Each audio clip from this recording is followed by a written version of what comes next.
Tingginya curah hujan yang terjadi beberapa hari belakangan ini ternyata berdampak pada penurunan jumlah kunjungan wisata. Seperti di objek wisata Alas Kedaton, pihak pengelola juga mulai melakukan antisipasi terhadap kemungkinan pohon tumbang yang terjadi di kawasan ini. Hujan yang terjadi hampir sehari penuh beberapa hari belakangan ini berdampak pada menurunnya jumlah kunjungan di objek wisata Alas Kedaton. Rata-rata jumlah wisatawan yang berkunjung ke objek dengan daya tarik kera ini mencapai 300 orang. Namun seringnya turun hujan beberapa hari ini menyebabkan wisatawan mengurungkan niatnya berkunjung ke objek ini.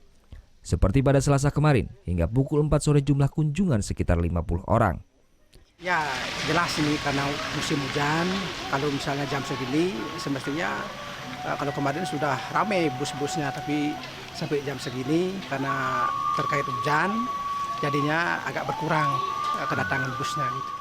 Sepinya pengunjung juga berdampak pada usaha jasa foto milik Agung ini.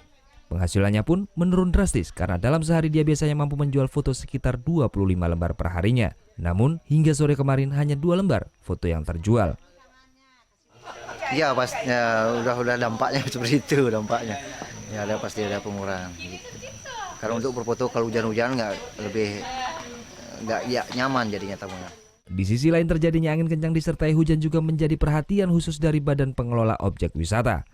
Meskipun pihaknya tetap mengizinkan pengunjung masuk ke kawasan hutan, namun pengunjung diharapkan tetap waspada.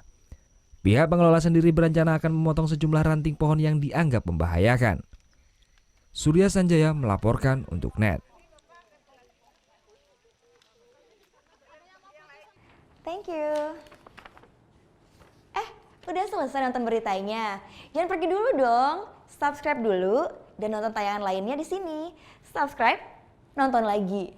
Subscribe, nonton lagi.